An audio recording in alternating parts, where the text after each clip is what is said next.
Welcome to another episode of Manju Ramanan Talks. Here I am with three important musicians, composers from Pakistan. I'm with the Raga Boys and I'm going to ask them why they are in Dubai. What brings you to Dubai? Actually Manju ji Dubai में तो obviously बहुत सारी चीज़ें देखने को होती हैं but yes finally हम मंजू जी ने टाइम ले लिया हम लोगों से और हम लोगों ने कहा कि वाई नॉट हम लोग आपसे मजे मजे की बातें करें तो बिल्कुल and music and all of you, I mean you're from a tradition, 9th generation. yeah My God, such a big legacy you're carrying. of course it's a big responsibility And but this responsibility carrying it nicely, happily. happy alhamdulillah Yes. क्योंकि when you start learning, जब आप start करते हो music learn करना, सब लोग music की तरफ नहीं खींचे जाते. या लेकिन हम तीनों क्या अपनी अपनी था प्लान बट जिसमें मेरा अपना मैं बता रहा हूँ कि मुझे बचपन से था कि मुझे अगर म्यूजिक तो ऑब्वियसली सीखना ही था फैमिली में ही था कि नो आप whatever you want to do but music तो अपने सीखना ही है तो दैट टाइम मेरे माइंड में था कि मुझे म्यूजिक सीखूंगा लेकिन मुझे कुछ भी करूंगा लाइफ में तो मुझे करना शोबिज में ही वो भले वो एक्टिंग हो सिंगिंग हो परफॉर्मिंग आर्ट्स में जाऊंगा तो वो मेरे पहले से ही मेरा क्लियर था मेरा गोल कि मैंने करना क्या बट जैसे नायाब और मेरा बचपन से फोकस क्लासिकल पे ही था शुरू से ना क्योंकि मुझे पैशन है क्लासिकल म्यूजिक का और फादर के साथ जब मैं जाता था तो तीनों भाई जाते थे उस वक्त हम छोटे थे तो देखता था कि फादर इतना अच्छा स्टेज पे परफॉर्म कर रहे हैं और लोग इतना पसंद कर रहे हैं तो वो फिर हमारे अंदर आनी शुरू की वो चीज़ से कहते हैं और बिल्कुल मुझे भी इसी तरह हुआ जैसे इनाम ने बताया कि मैं जब हमारे घर के पास उधर अपना लाहौर में हमारा जो शहर की तरफ जो है पुराना जो है उधर उस तरफ शाही फोर्ट बना हुआ है कभी उन जगहों से गुजरते तो उसी के साथ एक गुरुद्वारा है उन्हीं के साथ ही सारा वो बना हुआ है तो मुझे उसको देख के ना अच्छी फीलिंग होती थी कि सारे क्लासिकल लोग यही हैं और सारा इस तरह हिस्टोरिकल हिस्टोरिकल प्लेसेस तो इस तरह मेरी वो फीलिंग डेवलप होती थी इस तरह मुझे दैट्स व्हाई एक इंटरेस्ट पैदा होता था इंटरेस्ट मेरा होता था इस तरह करते हुए और ऑब्वियसली वो पूरी फैमिली की लेगेसी है वो कंटिन्यू करनी चाहिए दैट्स व्हाई वो डेवलप होएगी एक चीज और द फैक्ट दैट आप 9th जनरेशन हो तो इसके साथ बहुत सारी चीज़ें होती हैं because music is not just about like he said just music it's culture the way you speak the way you are your everything of course so वो तो फिर आपके family gives it to you but then when you growing up आप school में होते हो आप college में होते हो आपको पता है कि आप लोगों से यू आर डिफरेंट एक्चुअली वो तब भी हो जाता है जब आपको स्कूल में भी और टीचर्स और जो क्लास फेलोज होते हैं तो वो कहते थे कि तुम्हारे तो डैड वो सिंगर्स हैं फेमस सिंगर है ऑटोमेटिकली एक डेवलप होना शुरू हो जाता है कि वी आर वेरी स्पेशल अच्छी बात या होता है बट आई बिलीव कि आप किसी के बेटे हैं किसी सेलिब्रिटी के बेटे हैं या किसी भी बिजनेसमैन या ऐसे खास बंदे के आप बच्चे हैं तो मैं समझता हूँ कि आपके ऊपर लोग समझते हैं कि हाँ उसका तो बाप बहुत बड़ा बंदा है वो सिंगर है या वो सेलिब्रिटी है इनको तो मिल ही जाएगा विरासत में मिल जाएगा बट आई बिलीव कि उसके लिए और टफ हो जाता है अपने आप को प्रूव करना एक्सपेक्टेशन से इतनी बढ़ जाती है 8 जनरेशंस आपके पहले भी है अपार्ट फ्रॉम उसको अपने आप को प्रूव करने में बहुत ज़्यादा चीज़ें देखनी पड़ती हैं मुश्किलात का सामना करना पड़ता है बट आई थिंक कि अगर आप फोकस्ड हैं और आपके गोल्स क्लियर हैं तो then definitely you can achieve lot of things आपको स्कूल में क्या how did you deal with your classmates class में मुझे इससे कहते हैं स्टडी में मैं बहुत अच्छा था स्कूल टाइम में और जब ब्रेक होती थी उस वक्त मैं अपना रियाज करता था ब्रेक में रियाज करता था मुझे ये होता था कि साथ मुझे म्यूज़िक को भी साथ लेके चलना है और मुझे प्रैक्टिस करनी है ये नहीं कि स्टडी की तरफ तो स्टडी की तरफ रह जाऊँ तो फिर ये था कि मुझे बचपन से ही से कहते हैं ब्रेक टाइम में मैं रियाज कर रहा होता था कि इससे कहते जो फादर याद कराते थे दैट टाइम तो फिर याद रखता था कि अब्बू ने सुनना है तो फिर मुझे अच्छे तरीके से सुनाना है उनको homework you all got homework हाँ देते थे फादर और ये क्या अल्हम्दुलिल्लाह कि by the grace of God मैं अपने आप को बहुत लकी समझता हूँ कि मैं इस फैमिली में पैदा हूँ पटियाला कला में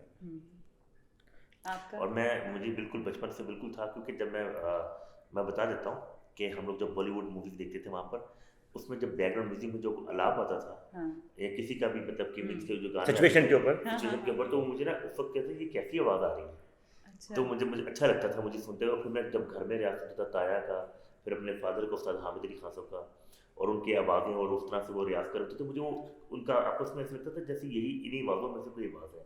तो फिर वो मुझे इस तरह से ना स्कूल में मेरा वो इंस्पायर होता था फिर, और स्कूल में मेरा हमारा यही होता था दोस्त, यार कोई आए ना, कोई ऐसा फंक्शन आना ना, यार तुम कुछ सुनाओ, टीचर भी बाहर आ जाओ ना जरा, अच्छा जरा आप सुनाओ जरा इधर। आपको आपकी स्कूल ने बहुत यूज किया होगा definitely to be on stage and sing and whatever. जी. और ये मेरे अब्बू की भी बात है कि मैं उस्ताद हामिद अली खान की अब्बू भी जब छोटे से थे तो अपने एरिया में कई बच्चे जैसे बाहर खेलने के निकलते, तो एक बंदे ने कहा इधर आओ ना जरा, तुम क्या करते हो? हाँ. कहते मुझसे आप ज़्यादा बात ना कीजिए, मुझे राग मुल्तानी आता है। डैड ने बोला मैंने उनको पूछा था तो बोले कि हम लोग जाके देखते थे लोग खेल रहे हैं और देख के आ जाते थे।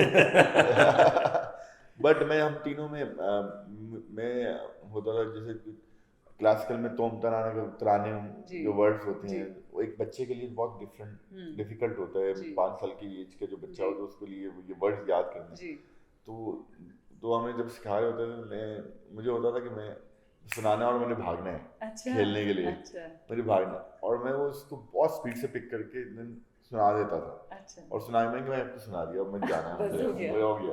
तो आपने सेम एज में स्टार्ट किया सबकी 5 साल की? हमारी फैमिली में 5 इयर्स स्टार्ट करवा में तो शुरुआत यानी क्या होती है, व्हाट डू यू डू? अच्छा से कहते हैं मुझे राग मियां की रोटी से स्टार्ट कराया फादर ने। अच्छा जी जी। ओके। और सबके अलग-अलग पर्सनालिटी के हिसाब से चूज करते हैं राग? वो उनका वो था कि ये कहते इनाम को, जैसे इनाम को मियां की जोड़ी शुरू करवाई, मुझे अच्छी तरह याद है कि मैंने दरबारी का सही तरह याद किया था। अच्छा। और फिर सुनता था क्योंकि हर एक राग की अपनी एक फील है, डेप्थ है उसकी, बिल्कुल बहुत अच्छी बात कर रहे हैं। हम तीनों की ट्रेनिंग डैड ने ऐसे की हुई है कि हम तीनों एक दूसरे के मोहताज हैं। अच्छा okay, you need each other. या तो ये म्यूजिक आपको बांध के भी रखता है ऑब्वियसली, तो बिकॉज़ स्टेज पे भी जब हम परफॉर्म कर रहे होते हैं वो सिनर्जी है। बिकॉज़ रीजन दैट हम बेसिकली तो मैं अपने खानदान में सबसे छोटी एज में क्लासिकल म्यूजिक गाया है, बट जब मैंने बैंड क्रिएट किया तो उसके बाद फिर मैंने क्लासिकल म्यूजिक ऑब्वियसली इन दोनों ने ज़्यादा फोकस कर दिया, but now I am a pop rock and Sufi singer in Raga boys band. But that time मुझे माइंड में था कि यस मुझे अपनी एक आईडी क्रिएट करनी है जी, क्योंकि उस्ताद हामिद अली खान और उस्ताद अमानत अली खान, उस्ताद फतेह अली खान और जितने भी बड़े हैं तो वो इतनी बड़े नामों के अंदर अपनी आईडी क्रिएट करना जी बहुत मुश्किल है कि उन जैसा तो हो ही नहीं सकते।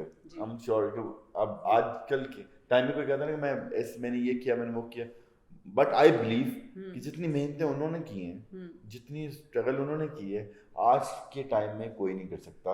और वो जितने भी उनके एज ग्रुप में जितने बड़े बड़े क्लासिकल सिंगर्स हैं या जितने बड़े बड़े लोग हैं, उन सब ने बहुत मेहनतें की हैं। और आज की लाइफ बहुत फास्ट है, तो उसके हिसाब से वो आपको जितना भी आप करें, आप कोशिश करें कि आप उसमें परफेक्ट हो जाएं। तो शफ़क़त अली खान साहब is also part of your family. Yeah. He's also been a rock. He's also been part of the rock space. उनके साथ आपने परफॉर्म किया? नहीं, उनके साथ हमने उनके सामने परफॉर्म किया मैंने। अच्छा, सामने किया लेकिन इकट्ठे परफॉर्म एंड क्या रिएक्शन रहा उनका?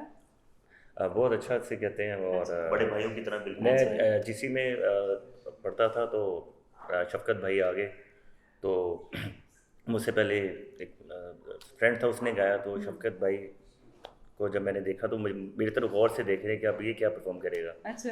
तो जब मैंने परफॉर्म किया राग मुल्तानी मैंने गाया, मुझे याद है, तो उनके एक्सप्रेशंस बहुत अच्छे थे, अप्रिशिएट किया कि यार वेरी गुड, मुझे खुशी हुई है कि आप फैमिली की लेगेसी को कैरी कर रहे हो। वंडरफुल। और आपको उनके कौन से गाने पसंद है? मुझे उनका गाना आंखों के सागर बहुत पसंद है। हाँ, और आपको? मुझे मोरा सैया मुझसे बोले ना कमाल उनका मितवा। हाँ, Bollywood. Yeah, because I'm more into that space. Yeah, because Each of you have said different songs. सब उनके सारे गाने सभी अच्छे हैं, और आपकी पर्सनालिटीज अलग अलग हैं, पर आप साथ में कैसे ईच अदर को कॉम्प्लीमेंट करते हो? तो आप जब कंपोज करते हो तो आपको पता होता है कि इनकी स्ट्रेंथ ये है, इनकी स्ट्रेंथ ये है। आई वुड वर्क अराउंड जो एक्चुअली मैं बहुत छोटी सी एज में मैंने कंपोजिशन स्टार्ट कर दी थी। मैंने मूवीज़ का म्यूज़िक किया, फिर पाकिस्तानी मूवीज़ का किया, फिर उसमें मैंने काफ़ी डिफरेंट सिंगर्स को गवाया भी, जिसमें राहत फ़तेह अली खान साहब को मैंने गवाया 3 टाइम्स, और उनको मूवी के फिल्म का म्यूजिक किया था मैंने, इश्क पॉजिटिव का उसमें गाया उन्होंने, अभी एक फिल्म मेरी आई उसमें कुल्फी में गाया, उसके अलावा डिफरेंट प्रोजेक्ट्स में। फिर डैड को मैंने काफ़ी प्रोजेक्ट्स में कंपोजिशन की, क्योंकि कंपोजिशन आई बिलीव कि हर इंसान के बस की बात नहीं है, बट रीज़न है वो ऑब्वियसली क्रिएट करना होता है ना आपको, आपकी इमेजिनेशन किसी चीज़ को करके उसको कंपोज करना, तो देन आपको ये ज़रूर आपको फोकस करना पड़ता है कि किस इंसान के लिए, किस सिंगर के लिए आप कंपोज कर रहे हैं।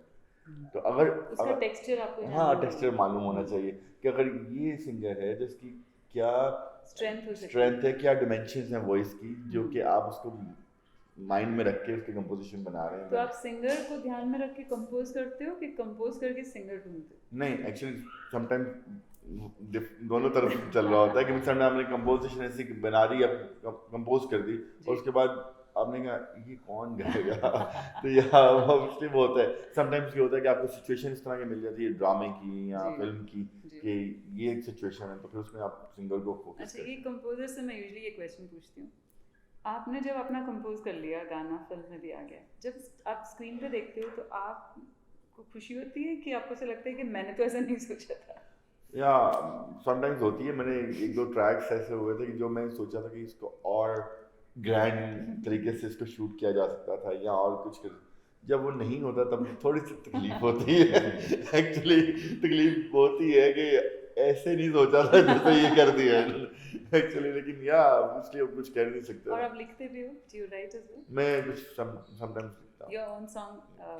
नहीं, मोस्टली सॉन्ग्स तो हमारे डिफरेंट राइटर्स ने लिखे से आते हैं, लेकिन उसकी जो मेन पंच लाइन होती है समटाइम्स, हाँ, जो आपको लगता है विल हुक लाइंस जो होती है या वो लिखते हैं।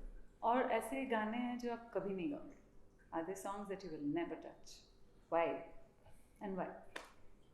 For me, it could be a song that has come to you and you'll say, okay, no, this is not. It could be lyrics which might not be what you like. उसमें बताना चाहिए जिसमें vulgarity, जिसे हमारा कहते हैं ये हो कि गाना हम लोग सुने उनकी रूह को अच्छा लगे, लोगों की, हर इंसान अपने साथ रिलेट कर सके गाने को, ये ना कि वो गाना कभी नहीं ऐसा कि जिससे वो मेंटली टॉर्चर या बट जैसा कि मैं अपनी बात में हर जॉनर में गाना पसंद करूँगा, और भले वो पंजाबी हो, रैप हो, बॉलीवुड हो, whatever. Yeah, but there is a bar that some people will not, you will not fall on one side. Yeah. There are rules. Some all of us होता है, बट certain points. लेकिन मैं ये जरूर चाहूँगा कि कोई क्रिटिसाइज ना करे सॉन्ग को, तो मैं उसको अवॉइड ही करूँगा कि उसको मैं कहूँगा नहीं यार इससे किसी को प्रॉब्लम हो सकती है, क्योंकि आज टुडे हाउ इट आजकल कुछ भी हो रहा है, हर चीज़ है, फेमिनिज्म देखो, एजिज्म देखो, इनके अगेंस्ट है, तो फिर राइटर्स भी I think like worried, obviously, you know, definitely ऐसा ही है। सो बॉलीवुड में क्या पसंद है, कौन पसंद है, कौन से गाने पसंद है, किनके साथ काम करना चाहोगे? मुझे बहुत से ऐसे हैं जिनके साथ ऑब्वियसली काम करना चाहूँगा, और सीरियसली मुझे बहुत, एक्चुअली मेरे जो बहुत ज़्यादा फेवरेट हुए रहमान जी, जो कि बचपन से हम लोगों ने जब से होश संभाली है, उनके रोजा से बॉम्बे हो गया, उनका सबसे आपका कौन सा फेवरेट ट्रैक है? मुझे Humma. Okay, because of your the way you are, आपको कौन से पसंद है? मुझे सिंगर भी पसंद है और मुझे म्यूजिक डायरेक्टर भी बहुत पसंद है। सिंगर में मुझे हरिहरन जी बहुत पसंद है, सुरेश वाडीकर जी, और मुझे उदित नारायण जी का टोन बहुत पसंद है। कुमार सानू, उनका जो उनका वोकल का जो टेक्सचर है वो बड़ा डिफरेंट, और मुझे उनका टोन बहुत पसंद है। And he is very lively, yes he is very lively. और मुझे म्यूजिक डायरेक्टर में मुझे, अब मैं तो जाहिर सी बात है हमारी फैमिली है, तो बचपन से मुझे जिन्होंने अपना लक्ष्मीकांत प्यारेलाल जी का बचपन में वो मूवी आई थी हमारे, वो अपना राम लखन टाइप, और उसमें जो मुझे जब मेरा जो सुनने का वो है, मुझे उनके जो ढोलक का इस्तेमाल किया, जो तबले का जो रिदम जो उन्होंने इस्तेमाल किया, मुझे उनका वो मुझे बहुत अच्छा लगता है। और अभी जो शंकर साहब लोग हैं, फिर रहमान जी भी बहुत अच्छे हैं, सब अच्छे हैं सब। अच्छा, इनका आपकी कोई मेरे भी सेम ही है। एक्चुअली मैं आई बिलीव कि मैं एज अ कंपोजर भी कहूँ या एज अ सिंगर भी कहूँ, मैं समझता हूँ कि कोई भी ऐसा मुझे डायरेक्टर हो या सिंगर हो, उसने अगर कोई गाना कंपोज किया और आपके कानों को और आपकी बॉडी को वो एक रिलैक्स फील कर रहे हैं, तो मैं समझता हूँ उससे बेहतर कंपोजिशन और बेहतर म्यूजिक डायरेक्टर और बेहतर सिंगर नहीं हो सकता, ऑफ कोर्स, बिकॉज़ जिसके गाना सुनते ही आपके और आल्सो ये सबके बीच में बॉडी रिएक्ट करे, soul which is Sufi, of course, so that. और वन मोर थिंग कि सूफी आजकल इतना मिसयूज्ड वर्ड है कि गाने में एक मौला डाल दो, वो कुछ भी कर लेते वो जस्ट लाइक कव्वाली के अंदर सरगमे करते हो तो वो क्लासिकल बना लेते हैं, या obviously. So how do you, if I were to ask each one of you, what is Sufi music to? Sufi music means के जैसे बुजुर्ग ने जिन सूफी सेंट्स जैसे कि बाबा बुल्ले शाह जी, उनका जिस तरह वो एक गाना आया था बुला की जाना मैं कहूँ, दैट्स कॉल्ड सूफीज़्म, यू नो। इसमें सूफीज़्म वो एक मैसेज दे रहे हैं, जो सूफी सॉन्ग होता है उसमें हमेशा मैसेज होता है जी, और उससे आपकी जो मेंटली थेरेपी हो रही होती है ना उसके साथ, ये दैट्स कॉल्ड सूफी म्यूजिक। अब ये नहीं कि वो कुछ उस पर दिखाया कुछ जा रहा है, बीच में 2-3 लफ्ज लगाकर उसमें उसकी सिचुएशन के मुताबिक नहीं सोनी भी आ गई है, फलाना भी आ गई है, तो वो सूफी म्यूजिक नहीं। राइट। अब देखिए ना, अब हमारा गाना है मन कुन तो मौलानी है, मन कुन तो मौलानी, proper that's called sufi song, you know. अब इसमें एक ये मैसेज दिया जा रहा है कि कौन क्या कह रहा है, कौन सी हमारी बुजुर्ग हस्तियां वो क्या कह रही हैं। एक दरवेश आना, एक फकीर आना, जो मैसेज है, फकीर आना अंदाज नजर आए, दरवेश आना अंदाज नजर आए, दैट्स कॉल्ड सूफीज़्म। ये सूफीज़्म जो रेयर है, कॉमनली यूज्ड है पर रेयर है रियलिटी में। मेरी नज़र में ये मार्फत है, इसे कहते हैं मार्फत से कहते हैं सूफी म्यूज़िक जो है मार्फत है। उसमें आपको एक मैसेज दिया जाता है, जैसे भाई ने कहा कि उसमें से कहते हैं एक किसी को समझाने के लिए एक इंसानियत के ऊपर भी होता है, जिसे कहते हैं सूफी से कहते हैं सिचुएशन के ऊपर। तो इसमें ये होता है कि हिजर, फराक, दर्द, इश्क, ये तो अभी एक इश्क डिपेंड करता है, आप अल्लाह से भी लगा सकते हैं, यू नो। Also gender नहीं होता ना जी, you can be a woman, you can be singing, a man can be singing in a like a woman singing to God, but I believe gendered नहीं होता। हाँ जी, I believe मंजू ये सूफी music को मैं कहूँगा कि जो सोल से कनेक्ट कर दे, but generally भी good music can connect to the soul। वो तो है, पर आपने क्वेश्चन किया था कि सूफी म्यूजिक जिसमें रंग नजर आए जी, जिसमें प्रॉपर एक रंग नजर आए, लाइफ के कलर्स हकीकत जो है, रियलिटी जो रियलिटी है, और उसके अंदर सी फिलॉसफी, जैसे अब हमारे वाली साहब का एक आया है कलाम, ना छेड़ मलंगा ना दुनिया है कशकोल मुसावी, जात के अंदर हर शय हावी, दर्द फकीर की मस्ती फिर भूल जा अपनी हस्ती, क्या अपनी हस्ती भूल के सब चीजें सब सच रब की से कहते हैं, this is called Sufi, that's called and it's very democratic, ऐसे कोई भी हो सकता है, सूफी can be a कोई person, भी, of course, across the world, yeah, and that's why probably it's so popular because it is not related to one religion, it can be across the world, वो हर religion के लिए। आपके each of you will sing for me according to what your personality is। Actually हम लोग जब तीनों गाते हैं इकट्ठे, हाँ जी, वो भी गाएंगे, वो भी सुनेंगे, जब तीनों हम लोग जब तो परफॉर्म करते हैं उसमें आपको आइडिया हो जाएगा वर्ड से गाएंगे। So what will you sing for us? आप लोग दरबारी में जो हमारे खानदान की एक बंदिश हम लोग गाएंगे वो बिल्कुल oldest, I also want you to sing the oldest song। या नैन से नैन मिलाई, हाँ I've heard it, it's beautiful। नैन से नैन मिलाई अगनी को, नैन से नैन मिलाई अगनी को, नैन से नैन मिलाई अगनी को, नैन से नैन मिलाई अगनी, मनवा मोरा चाहत तुमको बलमा,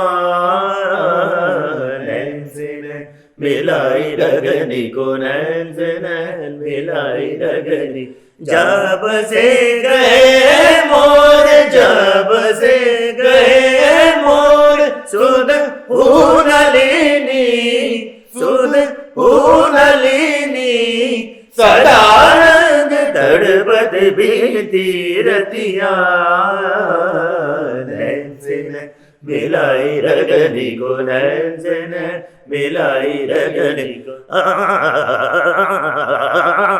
नैन से नैन मिलाई रगनी को,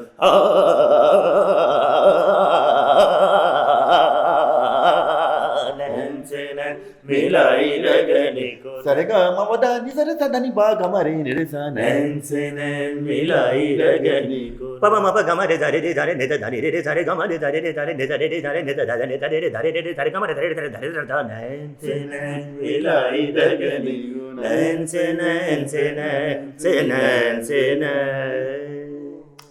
Beautiful. This is so lovely. I mean, and ये तो आपके लिए normal है, like you just sang. But it takes so many years to perfect this. बिल्कुल टाइम लेता तो है इतना easy sound करता है. या But उसको perfect करने के लिए कितनी सालों की मेहनत है. मेरे सालों की मेहनत है एक्चुअली हम तीनों को मैंने इसलिए वो मेंशन किया था कि जब हम स्टेज पे भी परफॉर्म कर रहे होते हैं तो लोगों को एक तीनों में एक कॉम्बो नजर आता है, एक वन साउंड. जब हम लोग तीनों परफॉर्म कर रहे थे, हमने इंडिया में जैसे हमने परफॉर्मेंस की, इंडिया, यूएस, ऑलमोस्ट 18 कंट्रीज में हमने कॉन्सर्ट्स किए. हर मैं इवन के कोई शॉपिंग पे भी जाता था, मैं वो चीज़ चूज करता था जो कोई भी नहीं लेता ना, मैं उसको कोशिश होती थी कि मैं उसको उठाऊँ. तो मैं अपने फैमिली में ही सबसे, जैसे मैं बताया कि बहुत छोटी सी एज में क्लासिकल गाता था डैड के साथ.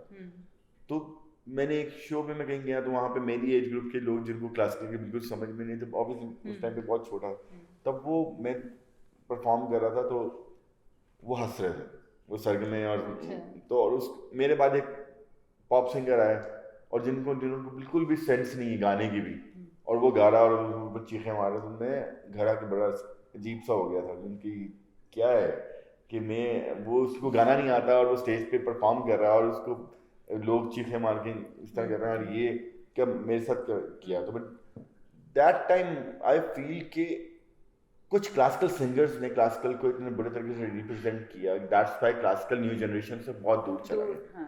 तो व्हाई नॉट कि हम अपने जनरेशन को उनके वे में जाके, उनके ही स्टाइल में जाके हम लोग क्लासिकल को प्रमोट कर सकते हैं और क्लासिकल को इजी लिसनिंग कर सकते हैं. बिकॉज आप कोई भी चीज़, आप किसी भी ब्रांड में आपके कपड़े खरीदने जाते हैं, अगर उसकी प्रेजेंटेशन अच्छी नहीं है तो आप कोई भी नहीं उसको लेगा, खरीदेगा ही नहीं. तो दैट मुझे बहुत छोटी सी एज में पता चल चुका था कि यही है, ब्रांडिंग मुझे ब्रांडिंग अपने आप को प्रेजेंटेशन ऑलरेडी आप यू सिटिंग ऑन वेल्थ, आपके पास ऑलरेडी है. या तो मैंने भी करना है. दोनों भाइयों को बोला कि मैंने कहा जो तुम दोनों, हम लोग तीनों क्लासिकल, तो हम लोग ट्रेनिंग तो है, तो व्हाई नॉट कि तुम लोग प्रॉपर हार्डकोर क्लासिकल म्यूजिक पे फोकस करो. और देन हम लोग क्रिएट कर रहे हैं. या वो किया और मैं बहुत शुक्र अदा करता हूँ ऊपर वाले का. और हम लोगों ने तीनों ने जब बैंड बनाया, और बैंड बनाने के बाद कितने साल से है हम लोग के 17 years. Oh my God, that's a long time. या और हम स्कूल्स में थे दैट टाइम जब हमने स्टार्ट किया. How young were you when you joined the band? That time I am 16 years old. Like he was 16 years old. Yeah. He was, well, maybe that is he was 14 years old. 14 या 14 that time. मतलब ये school, हम लोग first concert जब मैंने और नयाब हम लोग गए थे, I was in 9th class. अच्छा. That time हम लोग बिल्कुल ही. So what is the age gap between them? हम लोग के काफी कम है. अच्छा. लेकिन ये मुझसे 3 years बड़ा. अच्छा. और ये 4.5 years छोटा है. Okay. और मतलब आपस में हम लोग. And do you fight with each other? All the time. All the time. अभी भी लड़ते हो? Still.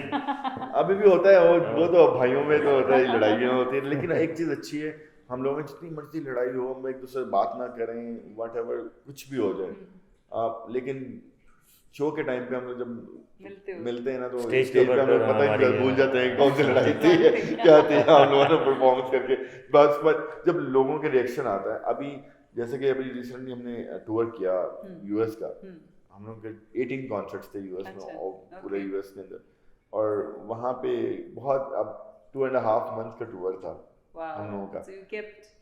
तो उसमें लड़ाइयाँ भी हो रही थी, उसमें सब काफ़ी चीज़ें हो रही, आर्ग्यूज भी हो रहे हैं, सब चीज़ें हो रही थी. लेकिन जब स्टेज पे हम जाते थे और जब लोगों के रिएक्शन देखते थे जब परफॉर्मेंस करते हुए, तो उसके बाद हम लोग जब वो एक आर्टिस्ट के लिए एक एनर्जी होती है, जब आप सामने क्राउड आपको अच्छा रिस्पांस कर रहा हो, तो आई थिंक आपको सारी टेंशन्स भूल जाता है वो, और वो कहता है कि व्हाटएवर जो भी लाइफ में चल रहा है वो बात. या दुबई में कब परफॉर्म करते? दुबई में परफॉर्म किया है? दुबई में हमने कम किया परफॉर्म, लेकिन हमने ग्लोबल बीच में अनफॉर्चुनेटली हम लोगों को यहाँ पे हमने बहुत कम परफॉर्मेंस किए, लेकिन करना चाहेंगे कि दुबई के ऑडियंस. बिल्कुल. हम लोग का था अमेरिका, ऑस्ट्रेलिया, इंडिया में बहुत concerts इंडिया में तो कितने सॉरी 70 concerts हमने किए। हमारा इनसाइड पे बता हम लोग इधर बता हम लोग but India you mean you have travelled across या इंडिया? इंडिया में चाइना में आपको बताना था 30 कंट्री से अवार्ड विन किया था हम लोगों ने। अच्छा चाइना का जो सिटी है शेंजन, हाँ। वहाँ से हम लोगों ने कॉन्सर्ट किए, काइफन, बीजिंग, हम लोग पता नहीं कहाँ मतलब एक्चुअली हम लोगों ने इंडिया में जैसे 70 कॉन्सर्ट्स हमने इंडिया में किए और चाइना में 12 सिटी टूर किया, Morocco wow we did and these are for Moroccans or on Moroccans local Moroccans. cities. Oh. local Moroccans because we are the only Pakistani band. We Okay. performed in Sufi Fest Morocco Festival okay in 2016 oh lovely because उससे पहले कभी is the second largest festival in the world. It's the Sufi festival. Sufi festival Yeah. okay And luckily हम लोगों को उन्होंने invite किया तो हम लोग 2016 में हमने वहाँ performances किया और all Moroccans there. so how was it when you saw other people sing Sufi music? How different was it? Actually Sufi में different branches हैं जी music. Hmm. I believe Yeah. कि कवाली Hmm. एंड आप कहेंगे जो बाबा बुल्ले शाह का कलाम जो है इज अ डिफरेंट थिंग काफियाँ, काफी चीजें हैं जो कि डिफरेंट धमाले, कसीदे में सिनफे हैं सिनफे हैं ना जस्ट लाइक आपके हर रिलीजन के अंदर सूफी म्यूजिक जी। को आप लेंगे तो आपको डिफरेंट ब्रांचेस उसके नजर आएंगे। तो वहाँ पे हम लोगों ने जब हम लोग गए तो वहाँ पे काफी डिफरेंट कंट्रीज से लोग आए हुए थे और जो परफॉर्म कर रहे थे इंडिया से भी आए हुए थे और हर बंदे के अपनी प्रेजेंटेशन थी। लेकिन आई बिलीव कि जब वो परफॉर्म करते हैं हम जब सूफी म्यूजिक सुनते हैं आप कहीं ना कहीं जाके अपने आप को रिलेट कर लेते हैं उस चीज़ के साथ और वहाँ पे कोई रिलीजन नहीं रहता कुछ नहीं नहीं और रहता। कभी you don't need even words to of course get it आप इंस्ट्रूमेंट that बजा रहे हो language तो itself देन उसको will make you feel और then जस्ट लाइक जैसे अरेबिक बहरा जी सॉरी वली ने जैसे बताया हाँ कि अपना आपने बताया कि म्यूजिक की लैंग्वेज सेम ही है, जी सुर तो साथ ही मेजर मिला के वो 12 सुर बन जाते हैं। जी तो एक्चुअली इस तरह से नहीं होता, बात जो हम लोग गा रहे होते हैं सुन रहे होते हैं, साउंड जो प्रोड्यूस हो रहा होता है वो सेम ही है तकरीबन, फ्रीक्वेंसी सेम फ्रीक्वेंसी सेम होती है इसकी। तो इस तरह से इसका कोई इतना वो नहीं है। तो ये बात होती है कि अंदर से एक होता है अंदर से गाना, दिल से गाना, एक रूह से गाना, एक होता है कि बस गा देना वो ज्यादातर लोग जो करते हैं देखे ना गाना, पहले तो बॉडी है गाना, ठीक है। तो एक ये बड़ा इसका एक वो एक सोल से ताल्लुक है इसका, अंदर से जब होता है तो फिर ही बात बनती है। then people will like it हाँ it's जी। या very simple जस्ट लाइक हमने जैसे बॉलीवुड में जब डेब्यू किया था तो एक सूफी सॉन्ग से ही किया था सॉन्ग्स किया था। एक्चुअली वो हमने 2012 में काला घोड़ा फेस्टिवल में परफॉर्म किया था मुंबई में। वहाँ से वो शुरू हुआ वहाँ से वो हम लोगों का स्टार्ट हुआ जर्नी और इंडिया की और हम लोग प्रॉपर जर्नी उससे पहले भी इंडिया आए थे हम लोग ज़्यादा नॉर्थ इंडिया में मतलब चंडीगढ़ में हमने आए 2009 में हमने परफॉर्म किया झंकार फेस्टिवल चंडीगढ़ पंजाब यूनिवर्सिटी में वहाँ गए। लेकिन प्रॉपर तरीके से हम लोगों ने जब इंडिया में परफॉर्मेंसेस की वो 2012 टू 2016 ओके हमने बहुत हाँ इंडिया में हम लोगों ने नॉर्थ इंडिया में कहीं भी India is a best place for Asian artist जहाँ पे म्यूजिक की बहुत रिस्पेक्ट की जाती है। इसको ओनर के साथ किया जाता है और हमें नहीं भूलता, कहते हैं बहुत प्यार दिया बहुत अच्छा रिस्पॉन्स मिला, हमें प्यार मिला वहाँ से। हमारा हैदराबाद फ्रेंड्स भी बने होंगे बहुत मतलब मैं तो मोस्टली मेरे पाकिस्तान से ज़्यादा मुंबई में फ्रेंड हैं या म्यूजिशियंस की फ्रेटर्निटी से फ्रेंड्स हैं आपके? बिल्कुल या म्यूजिशियंस भी हैं उसमें एक्टर्स भी हैं जस्ट लाइक हमें सोनू सूद जी ने बहुत प्यार किया बड़े वो वीडियो में भी है ना बड़े वो फिल्म में भी थे और सोनू सूद ने जितना हम लोगों को प्यार दिया और जितना हम लोगों को सपोर्ट किया वहाँ पे Sonu Sood did so much for बिल्कुल all the migrant laborers yeah of course 2020 में he's a genuine person और हमें वहाँ पर जब हम लोग गए थे अपना मैक्सिमम का अपना हमारा सॉन्ग को जब म्यूजिक लॉन्च था वहाँ पर नसीरुद्दीन शाह साहब ने हमें बहुत बहुत प्यार दिया, नया थोपिया वहाँ पे थे, हाँ जी विनय फाटक साहब थे और मतलब बहुत इन लोगों के साथ जहाँ भी गए इंडियंस ने बहुत प्यार बहुत वेलकम किया, बहुत प्यार किया।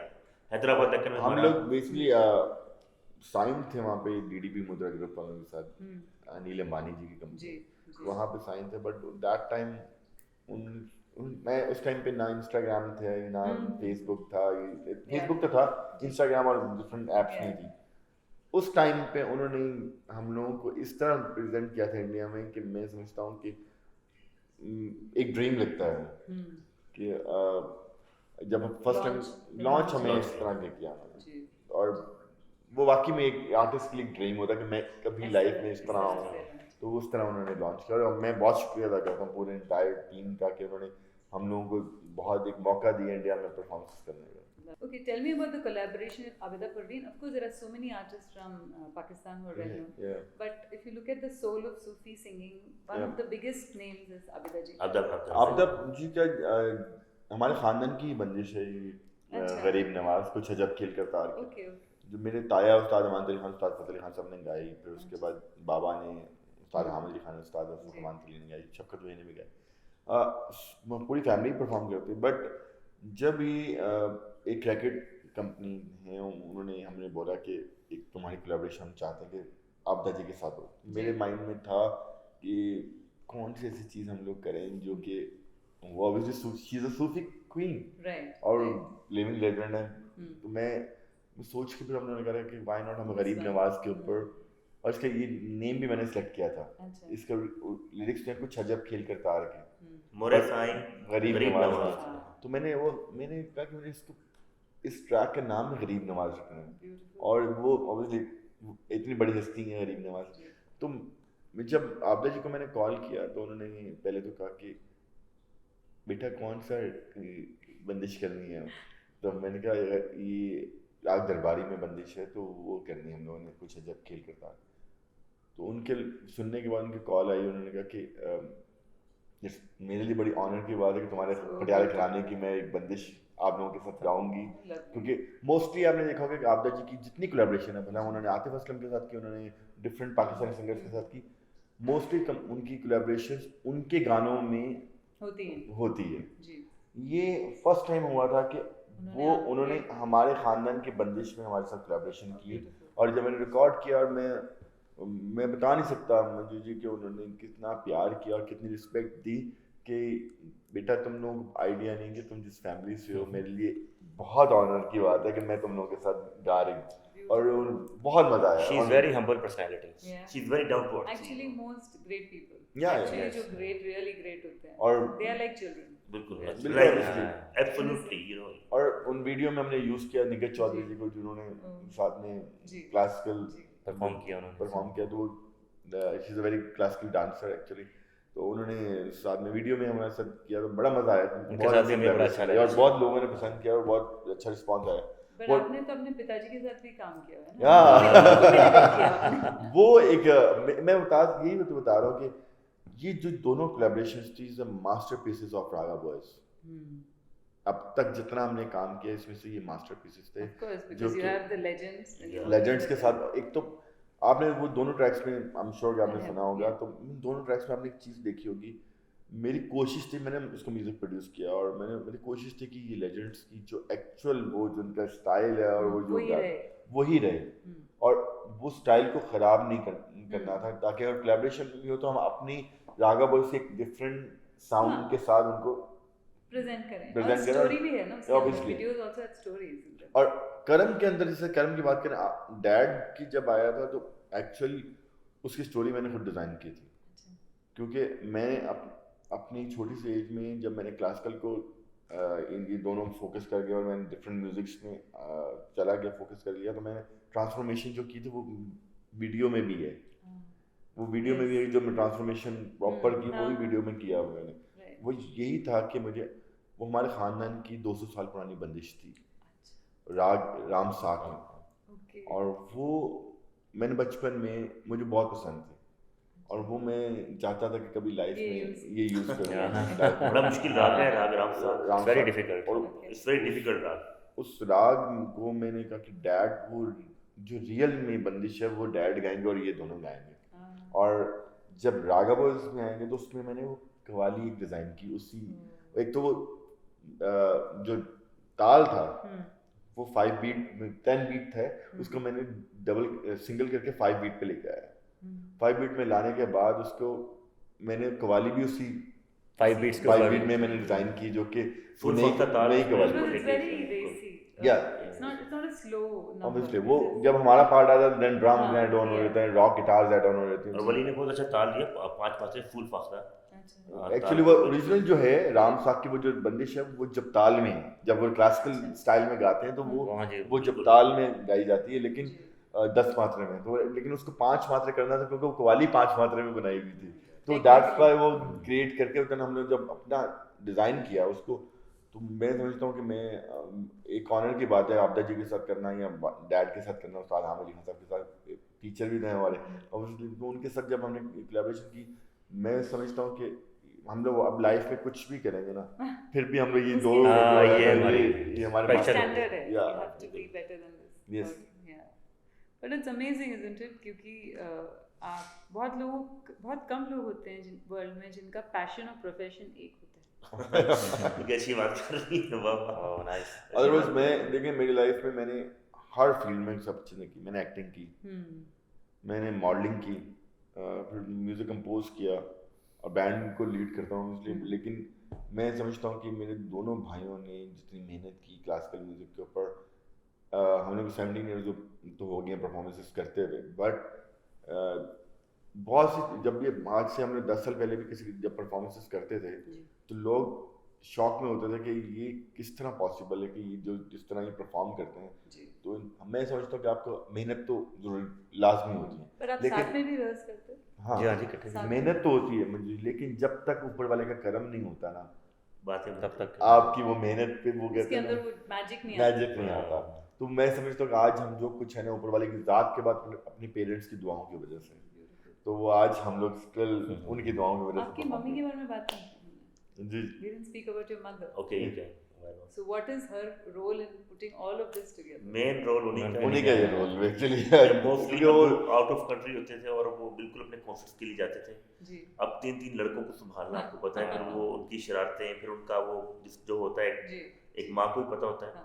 वो बस एक बात कहती थी कि मुझे ये बात नहीं सुननी कि मेरे बच्चे गाए नहीं।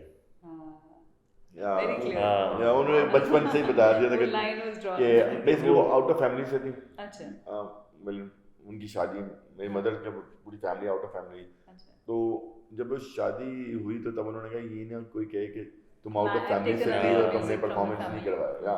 तो दैट्स व्हाई बचपन से ही हमारे माइंड में क्लियर था कि तुमने म्यूजिक करना। और मुझे हमें याद है इस तरीके से कि उन्होंने अब्बू का वो कैसेट लगा देना बिल्कुल अपना, और वो याद उसको रिपीट करते रहना। और हमें फोर्स करते थे, खाना खा रहे हैं, यूनिफॉर्म स्कूल से आ रही है, यूनिफॉर्म चेंज कर रहे हैं, तो वो चलता रहता था टेप रिकॉर्डर पे, और वो हम याद करवाती रहती थी कि ये अभी ये उनको याद रहता, जो याद हमें करवाते थे वो उनको पता होता था, याद रहता था। She is also musically inclined. नहीं एक्चुअली वो म्यूजिक लवर थी। हां वो म्यूजिकली इंक्लाइंड का मतलब love is also good to motivate.